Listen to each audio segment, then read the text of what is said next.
This week on Historic Moments, we have violent social distancing enforcement. Where's the beef? And may the 4th be with you.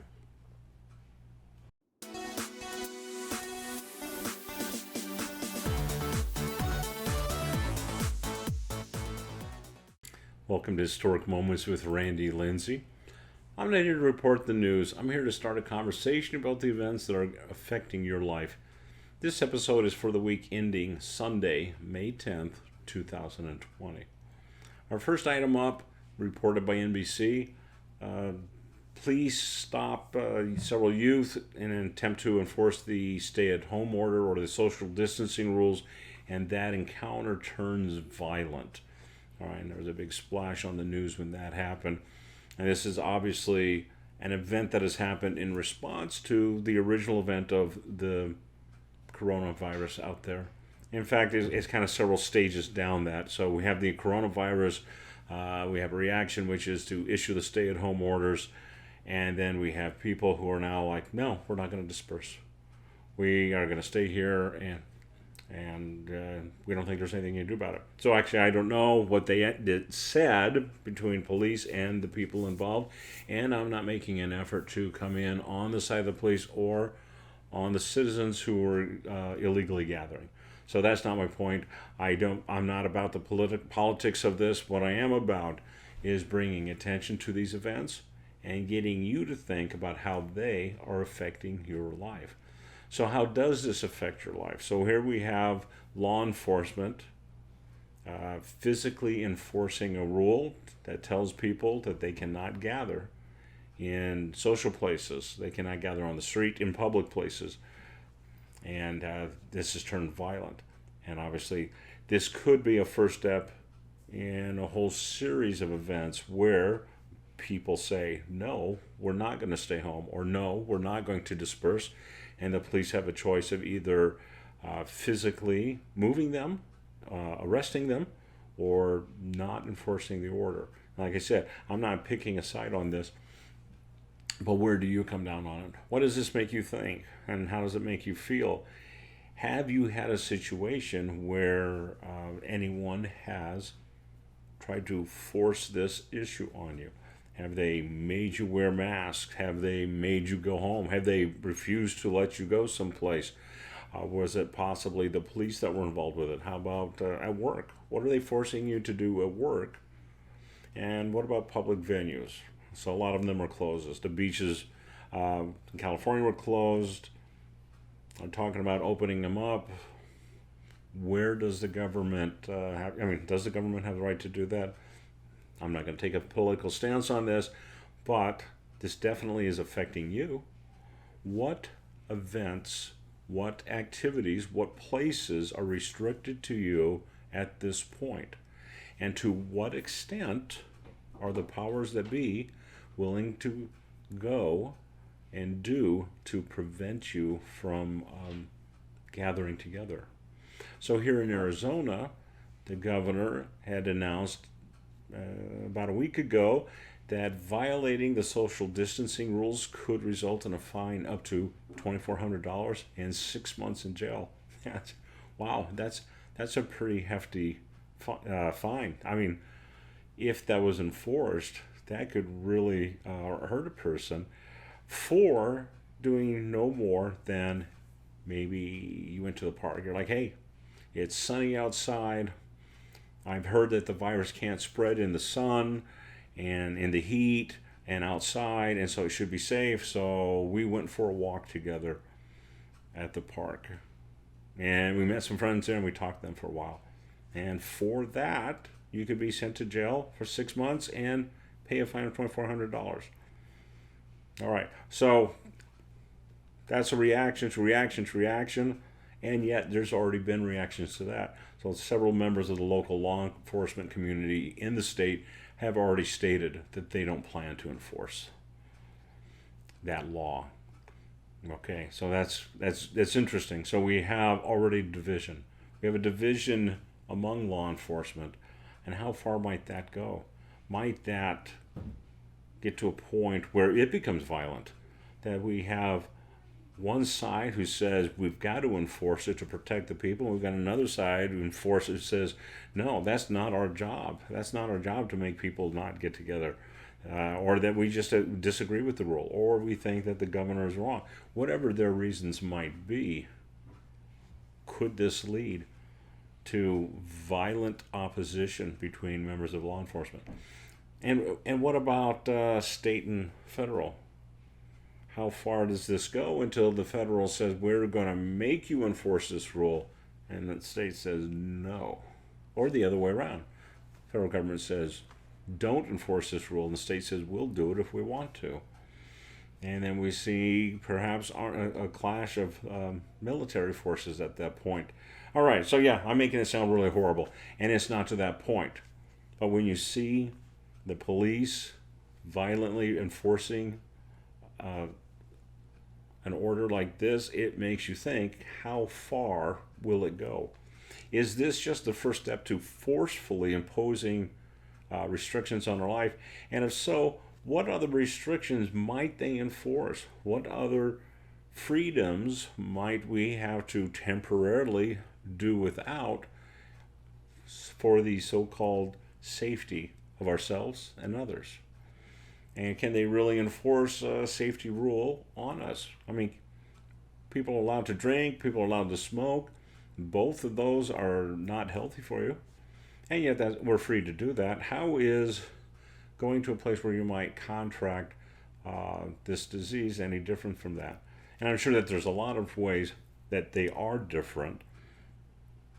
But if they can come up with the conclusion that they can enforce this for the pandemic, then how much of a jump is it that they can enforce it for something else using the same logic? All right, so pretty serious. Yeah, hate to talk about something as horrible as that, but there we go. All right, my second item, this was reported by Fox News.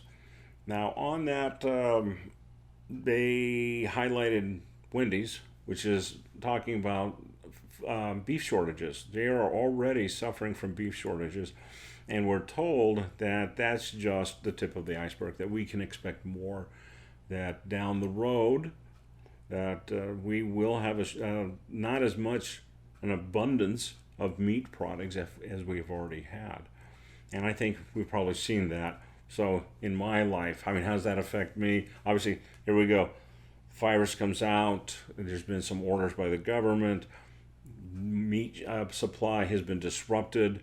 And how's that affect me? Well, I go to the grocery store, and right now I just don't have as great a variety of meats as I normally do. Definitely, those areas they're short. Not some of the stuff that I like isn't there anymore. Other stuff not as plentiful. I mean, hot dogs. Wow, who'd have thought hot dogs would be one of the items that are in short supply at the grocery store? And maybe they're not everywhere. Maybe it's just my store that I shop at. But where I go for groceries, there is a very limited amount of hot dogs. I mean, you can still buy hot dogs, but there's like one brand. And there's no variety. So you either get those or you don't get hot dogs at all. And then there's other meat items that are not there at all.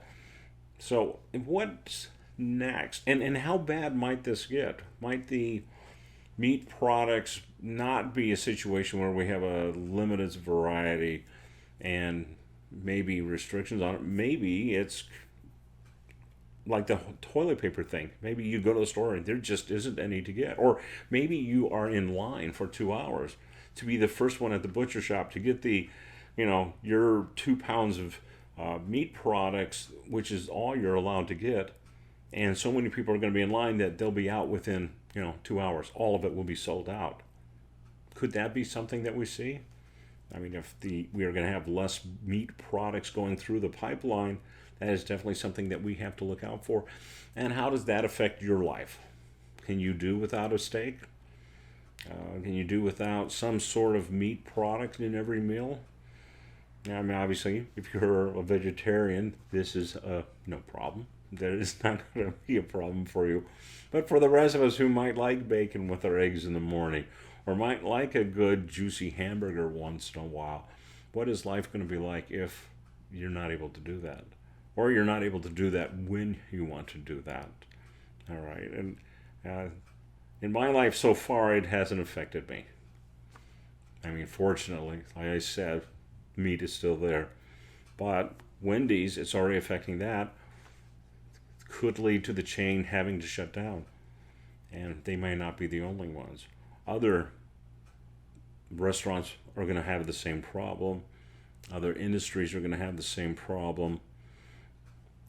Be interested to hear what goods or services have you seen shortages recently and how that affected your life.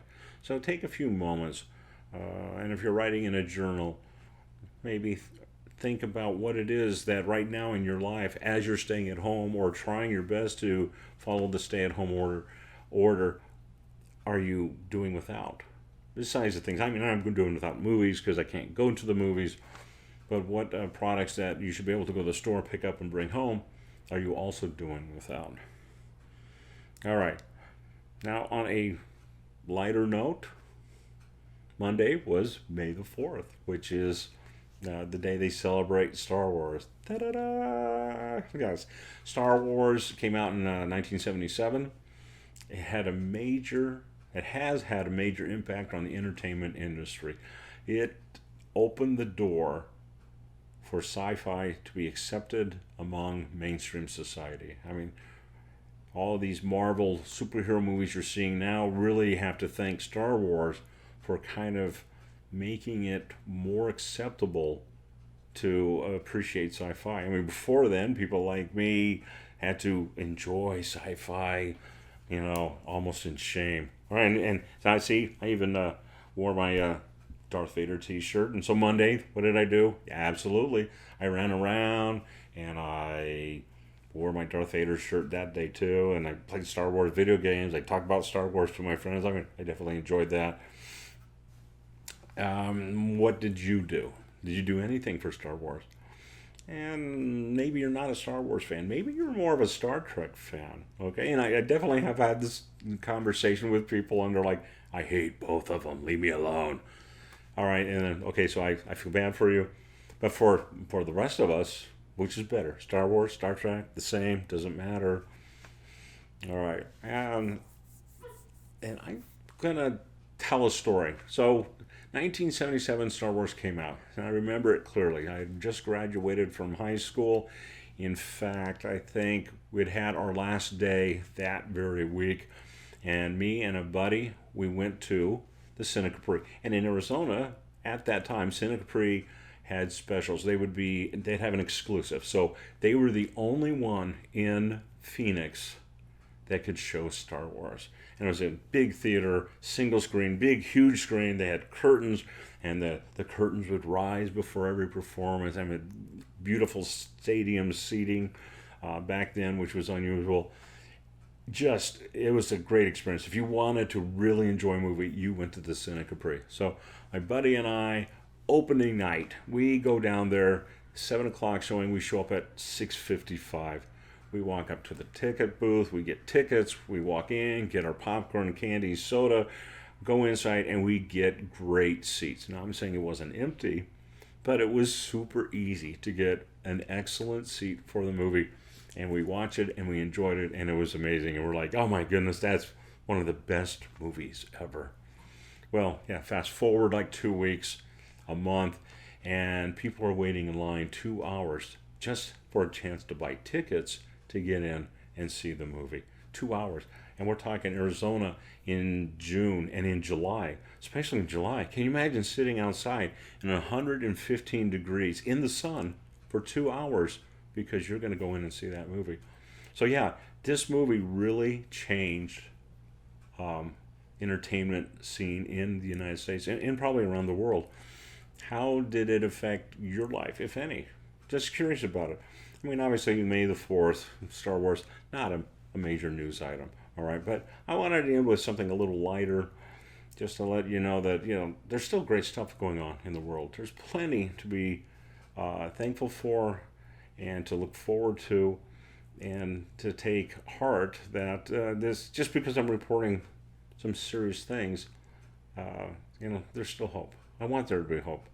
I want you to be able to have hope. So if you get a chance, comment, tell me Star Wars, Star Trek, both, neither, or anything else you'd like to talk about.